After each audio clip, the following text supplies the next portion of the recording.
नमस्कार साथियों। देखिए, आज ह्यूमन हेल्थ एंड डिसीज के 22 पार्ट में आप और हम लोग प्रतिजैविक या एंटीबायोटिक्स पर चर्चा करेंगे। प्रतिजैविक की को किस प्रकार से डिफाइन किया जा सकता है, इनके लेने पर कौन कौन सी सावधानियां बरतनी चाहिए, इन बिंदुओं पर आज आप और हम लोग चर्चा करेंगे। तो देखिए, एंटीबायोटिक्स क्या होते हैं। मतलब एंटीबायोटिक्स या प्रतिजैविक ऐसे रासायनिक पदार्थ हैं, प्रतिजैविक ऐसे रासायनिक पदार्थ या यौगिक होते हैं जिन्हें सूक्ष्म जीव से प्राप्त करते हैं, तथा इनका उपयोग सूक्ष्म जीव को नष्ट करने के लिए किया जाता है। बताइए, प्रतिजैविक ऐसे यौगिक या पदार्थ हैं जिनका उपयोग सूक्ष्म जीव को नष्ट करने के लिए किया जाता है और इनको तैयार भी मुख्य रूप से सूक्ष्म जीव जैसे जीवाणु या कवक के द्वारा किया जाता है। इनको जीवाणु कवक के द्वारा तैयार किया जाता है, तो उसी जीवाणु या कवक को नष्ट करने के लिए ये एंटीबायोटिक्स डॉक्टर की सलाह पर रोगी को दी जाती हैं। ये विशेष ध्यान रख लें प्रतिजैविक के बारे में या एंटीबायोटिक्स के बारे में। क्लियर? लंबी समय अवधि के लिए विशेष ध्यान रखें, यदि लॉन्ग पीरियड के लिए किसी एक एंटीबायोटिक्स को डिसीज पर्सन को लगातार देते रहते हैं, तो उस व्यक्ति में उस पैथोजेंस के द्वारा रेसिस्टेंस पावर डेवलप कर ली जाती है, जिस कारण से अब उस एंटीबायोटिक्स का असर उस रोगी में मुख्य रूप से नहीं होता है। फॉर एग्जाम्पल, टीबी या क्षय रोग में 20% इस प्रकार के केस आते हैं कि उन पर मुख्य रूप से जो प्रतिजैविक या एंटीबायोटिक्स बॉडी में प्रवेश कराए जाते हैं उनका असर नहीं पड़ता है। विशेष ध्यान रख लें कि लंबी अवधि तक यदि एंटीबायोटिक्स डॉक्टर के द्वारा दिया गया या सेल्फ मेडिकेशन में आपने ले लिया, तो निश्चित तौर पर उस व्यक्ति में उस पैथोजेंस द्वारा रेसिस्टेंस पावर डेवलप कर ली जाएगी, और ऐसा आज टीबी या क्षय रोग में मुख्य रूप से हो रहा है। विशेष तौर पर ध्यान रख लें। तो ये चीज, इसमें क्या क्या सावधानियां बरतना चाहिए, तो देखें।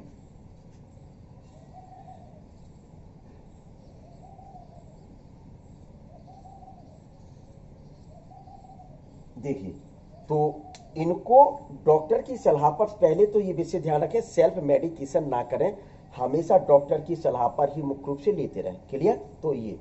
तो सबसे पहले तो ये इनका उपयोग, फर्स्ट नंबर यही डाल दें सावधानियों में, तो इनका उपयोग डॉक्टर की सलाह पर करना चाहिए। क्या? इनका उपयोग डॉक्टर की सलाह पर करना चाहिए। यदि दूसरा पॉइंट देखें, एक बार एंटीबायोटिक्स लेते हैं तो उसका कोर्स पूरा करना चाहिए। विशेष तौर पर क्या होता है कि डॉक्टर द्वारा एंटीबायोटिक्स दे दी गई, सप्ताह भर के लिए दी जाती है, 15 दिन के लिए दी जाती है, 20 दिन के लिए। तो डॉक्टर ने सबसे पहले 7 दिन के लिए दी, तो मरीज क्या करता है कि उस भाई एंटीबायोटिक्स के द्वारा सही हो गया, तो वो बीच में ही मुख्य रूप से छोड़ देता है। लेकिन ये बताया जाता है कि डॉक्टर ने यदि ये कहा है कि अगले 7 दिन के लिए ये एंटीबायोटिक्स और लेना है, तो उस कोर्स को पूरा जरूर करना चाहिए। क्या? उस कोर्स को पूरा जरूर करना चाहिए। विशेष ध्यान दें। नंबर तीसरा क्या कर सकते हैं कि डॉक्टर पर अधिक शक्तिशाली, अधिक शक्तिशाली एंटीबायोटिक्स देने के लिए दबाव नहीं देना चाहिए। भाई ये क्या मतलब है? क्या होता है कि जब बीमारी सही नहीं हो रही है या व्यक्ति ये सोचता है कि बहुत समय हो गया, तो डॉक्टर साहब कुछ इस प्रकार की दवाई दे दो शक्तिशाली जिसके दौरान हम सही हो जाए, बहुत परेशान है। इससे ध्यान रखें, डॉक्टर के द्वारा मुख्य रूप से जो एंटीबायोटिक दी जा रही वही लें। उस डॉक्टर पर ये प्रेशर ना डालें कि अधिक शक्तिशाली एंटीबायोटिक दे दी जाए जिसके कारण मुख्य रूप से हम सही हो जाएं विशेष तौर पर। फिर इसके बाद जो 4th पॉइंट आता है, आपने देखा होगा कोल्ड या कफ होती है, मतलब सर्दी जुकाम खांसी होती है, उसमें किसी प्रकार की एंटीबायोटिक, सर्दी लिख दिया, जुकाम खांसी में किसी भी एंटीबायोटिक्स या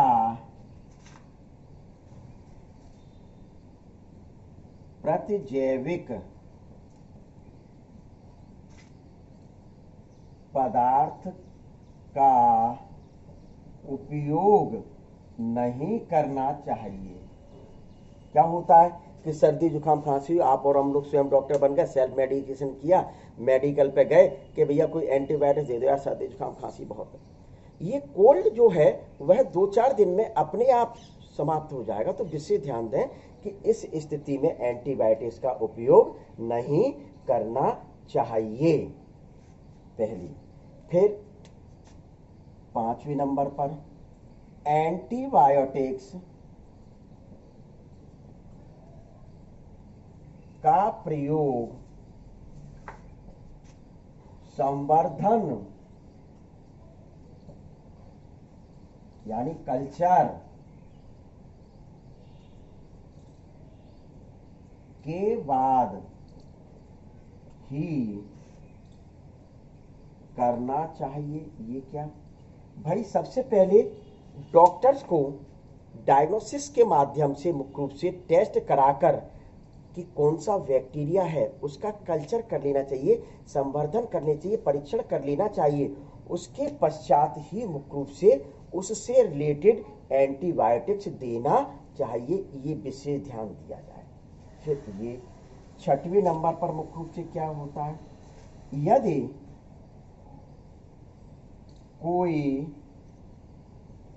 प्रतिजैविक या एंटीबायोटिक्स का विपरीत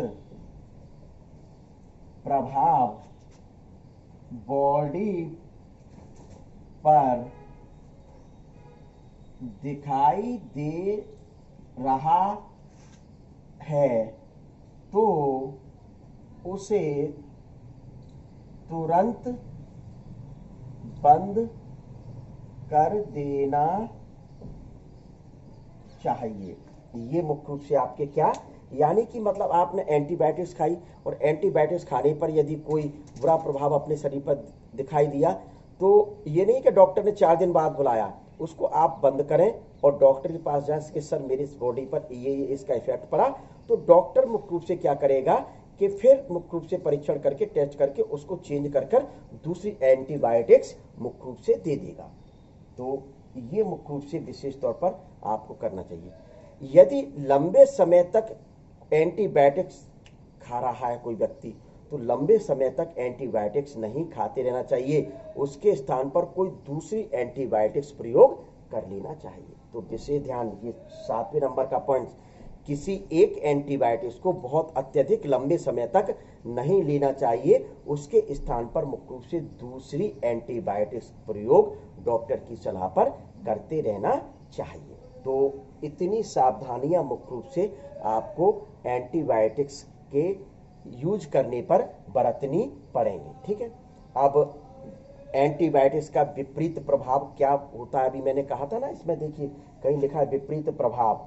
ये लिखा हुआ है कि नहीं, बॉडी पर विपरीत प्रभाव यानी कि साइड इफेक्ट।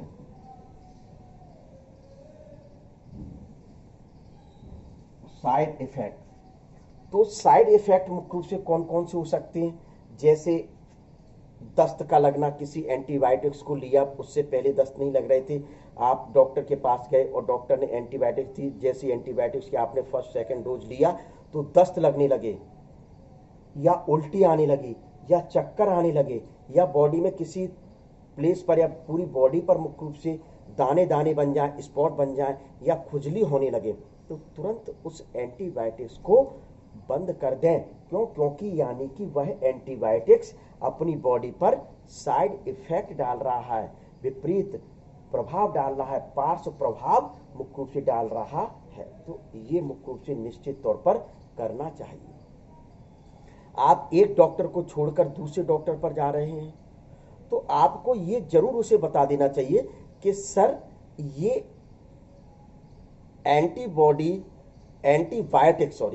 एंटीबायोटिक्स देने पर मेरी बॉडी पर ये प्रभाव पड़ता है, तो वह एंटीबायोटिक्स मुख्य रूप से वह डॉक्टर नहीं देगा। क्यों?